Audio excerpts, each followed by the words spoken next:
Dans l'épître de Jacques au chapitre 2 et au verset 14, l'apôtre dira « Mes frères, que sert-il à quelqu'un de dire qu'il a la foi s'il n'a pas les œuvres? La foi peut-elle le sauver ?» Le thème de la foi et des œuvres, le sujet de la foi et des œuvres, un sujet qui a fait couler beaucoup d'encre. Mais que nous dit la Bible concernant ce sujet? Car beaucoup d'enseignements, beaucoup d'interprétations ont été exposées, comme par exemple l'enseignement du salut par les œuvres, qui est bien sûr une doctrine erronée, qui est une fausse doctrine. La Bible nous montre que nous sommes sauvés par la grâce, par le moyen de la foi. Mais la Bible nous montre aussi que ce que nous faisons révèle ce que nous sommes. Nous sommes sauvés par la grâce, par le moyen de la foi. Dans Éphésiens chapitre 2, verset 8, l'apôtre dira « Car c'est par la grâce que vous êtes sauvés, par le moyen de la foi. Et cela ne vient pas de vous, c'est le don de Dieu. » L'apôtre dira que ce n'est point par les œuvres, afin que personne ne se glorifie, c'est-à-dire afin que personne n'ait de raison de se vanter. Si qui que ce soit pouvait être sauvé par ses propres bonnes œuvres, il serait alors son propre sauveur. Même si quelqu'un pouvait être sauvé par la foi en Jésus, plus ses propres bonnes œuvres, on aurait la situation impossible de deux sauveurs, Jésus et le pécheur. Christ devrait alors partager sa gloire d'être le sauveur avec un autre, ce qu'il ne fera pas, bien sûr. Dans Ésaïe 42, verset 8, le Seigneur dira « Je ne donnerai pas ma gloire à un autre, ni mon honneur aux idoles. » Et voyez-vous, Dieu n'est débiteur de personne. Le Seigneur ne nous doit rien. Et il dira « De qui suis-je le débiteur? Voici, je le paierai. Sous le ciel, tout m'appartient. » Le salut méritoire n'existe pas, car c'est par la grâce que vous êtes sauvés, par le moyen de la foi, et cela ne vient pas de vous, c'est le don de Dieu, ce n'est point par les œuvres, afin que personne ne se glorifie. Ni la moralité visible, ni un engagement religieux, ni un ministère actif, ni de grandes connaissances intellectuelles, ni le fait de se revendiquer de tel ou de tel grand mouvement, de tel ou de tel bord, ni le fait de s'efforcer d'observer les 10 commandements ou le sermon sur la montagne, d'exercer la charité, d'être serviable envers les autres, et de vivre de façon respectable ne peut procurer le salut. Le salut est en Christ, et le salut est en Christ seul, dans la personne et dans l'œuvre de notre Seigneur Jésus-Christ. Le Sauveur, c'est Jésus, et dans Acte 4, verset 12, il est dit qu'il n'y a de salut en aucun autre. Car il n'y a sous le ciel aucun autre nom qui ait été donné parmi les hommes et par lequel nous devions être sauvés. Et ce nom, c'est le nom de Jésus. Jésus est porteur du salut et il l'a accompli pour nous. Et dans Romains chapitre 5, du verset 6 à 10, l'apôtre dira « Car lorsque nous étions sans force, Christ, au temps marqué, est mort pour des impies. À peine mourrait-on pour un juste, Quelqu'un peut-être mourrait pour un homme de bien, mais Dieu prouve son amour envers nous, en ce que lorsque nous étions encore des pécheurs, Christ est mort pour nous. À plus forte raison donc, maintenant que nous sommes justifiés par son sang, serons-nous sauvés par lui de la colère.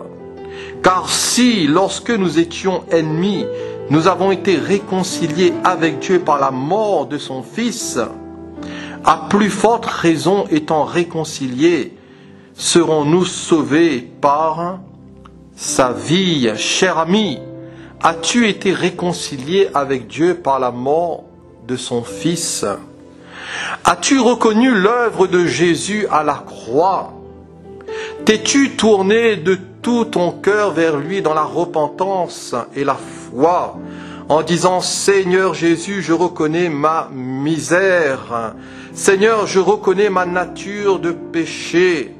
Je reconnais que je suis livré au péché, à la mort, à la condamnation, et que j'ai besoin de toi, Jésus. J'ai besoin de ton salut. Le salut, c'est toi, mon Dieu. Jésus, c'est toi le salut. Il n'y a de salut qu'en toi, que dans ta mort et dans ta résurrection, cher ami, as-tu été sauvé par la foi, au travers de la grâce, au travers de ce don immérité qui est Christ, au travers de sa mort en croix, de sa mort expiatoire, as-tu été justifié par le sang de l'agneau? As-tu été sauvé par lui de la colère et arraché de ce présent siècle mauvais? Approche-toi de ce Jésus, approche-toi du Christ, du Fils du Dieu vivant, parce que ce Christ est ressuscité, il est là, il te voit, il t'entend, et il est prêt à te sauver, il est prêt à te soustraire de ta vie de péché, il est prêt à te délivrer de tes iniquités et de la condamnation qui pèse sur ta vie. Seul Jésus peut le faire. Seul le Christ, le Fils du Dieu vivant, peut le faire. Par la foi dans l'œuvre de Jésus, Dieu nous sauve de la mort. Et par la foi dans l'œuvre de Jésus, Dieu nous sauve de la mort éternelle. Il est dit que Dieu a tant aimé le monde qu'il a donné son Fils unique, afin que quiconque croit en lui ne périsse point, mais qu'il ait la vie éternelle. Dieu, en effet, n'a pas envoyé son Fils dans le monde pour qu'il juge le monde, mais pour que le monde soit sauvé par lui. Celui qui a le Fils, il a la vie.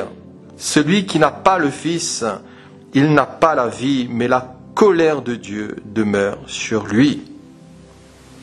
Par l'œuvre de Jésus, nous pouvons aussi marcher en nouveauté de vie. Et tous ceux et toutes celles qui se disent chrétiens doivent évaluer la véracité de leur foi. Et dans 2 Corinthiens chapitre 13 verset 5, l'apôtre dira « Examinez-vous vous-même pour savoir si vous êtes dans la foi. Éprouvez-vous vous-même. » Bien qu'elle ne joue aucun rôle dans la réception du salut, bien qu'elle ne joue aucun rôle dans l'obtention du salut, les œuvres sont étroitement liées à la vie de celui qui est sauvé. Et l'apôtre Jacques dira au verset 15 de notre chapitre 2, il dira « Si un frère ou une sœur sont nus et manquent de la nourriture de chaque jour, et que l'un d'entre vous leur dise « Allez en paix », chauffez-vous et vous rassasiez, et que vous ne leur donniez pas ce qui est nécessaire au corps, à quoi cela sert-il? Il en est ainsi de la foi. Si elle n'a pas les œuvres, elle est morte en elle-même. Le manque de sympathie, l'égoïsme, voire même l'avarice, sont en contradiction avec la foi. Et le Seigneur nous attend sur le terrain de la foi et des œuvres.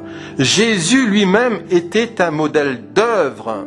Et dans Luc chapitre 24 verset 19, il est dit qu'il était un prophète puissant en œuvre et en parole. Et sa nourriture et la nourriture de Jésus était de faire la volonté de celui qui l'avait envoyé, c'est-à-dire de son Père, et d'accomplir son œuvre. Les œuvres de Jésus ne pouvaient rester cachées, puisque même Jean le Baptiste, dans sa prison, en a eu connaissance. Matthieu chapitre 11, verset 2. Le Seigneur nous attend sur le terrain de la foi et des œuvres. Et celui qui croit en moi, dira Jésus, il fera aussi les œuvres que je fais, et il en fera de plus grandes, parce que je m'en vais au Père. La proclamation mondiale de l'Évangile, le développement universel de l'Église, corps de Christ, par la puissance du Saint-Esprit, ces paroles de Jésus trouvèrent leur plein accomplissement. Le thème de la foi et des œuvres.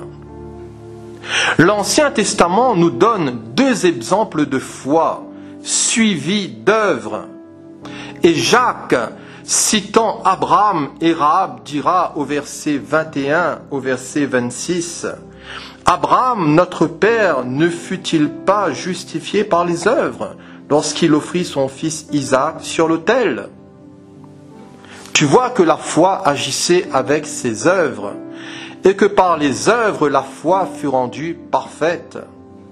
Ainsi s'accomplit ce que dit l'Écriture. Abraham crut à Dieu, et cela lui fut imputé à justice, et il fut appelé ami de Dieu.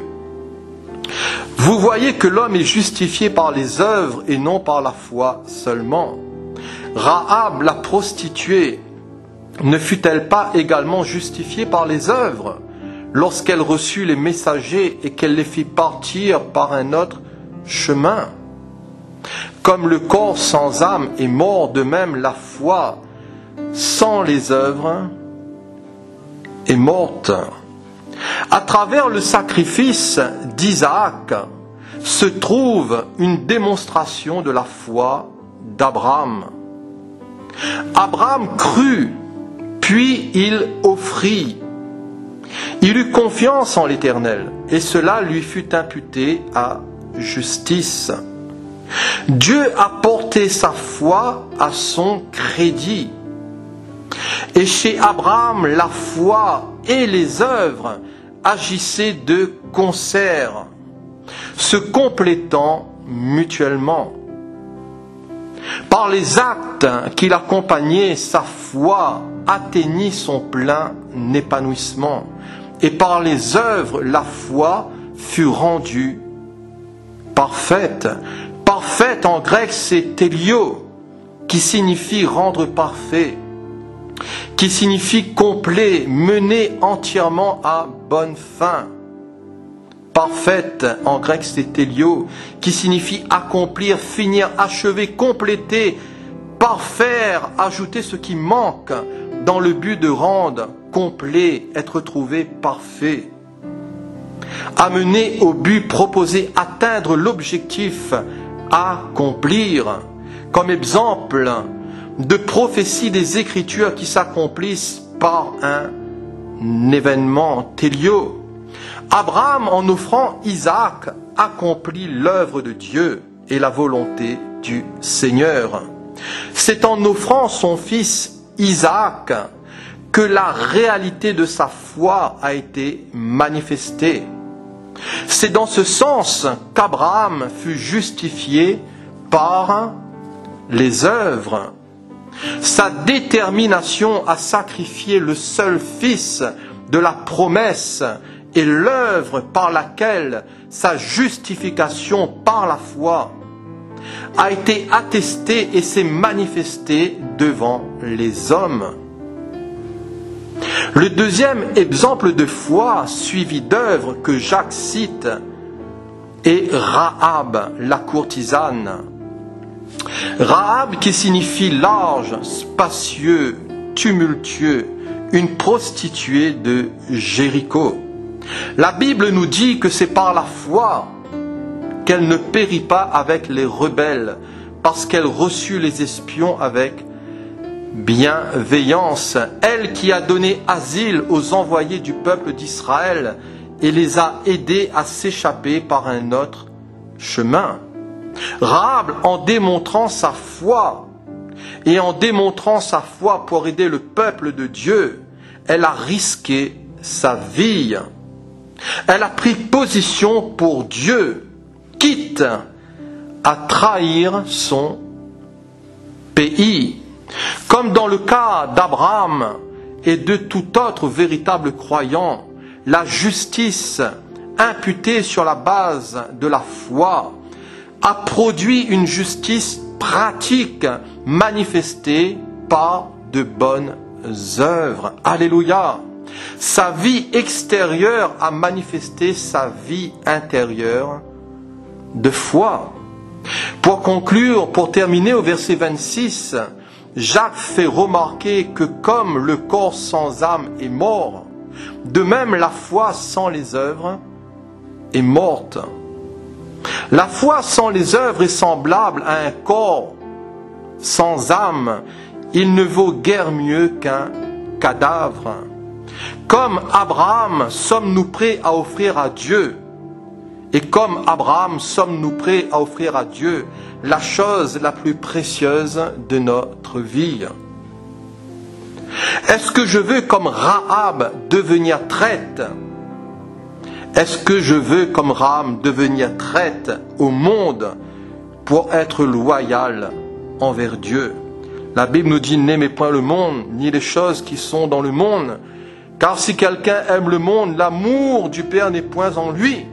Car tout ce qui est dans le monde, la convoitise de la chair, la convoitise des yeux et l'orgueil de la vie ne vient point du Père, mais du monde.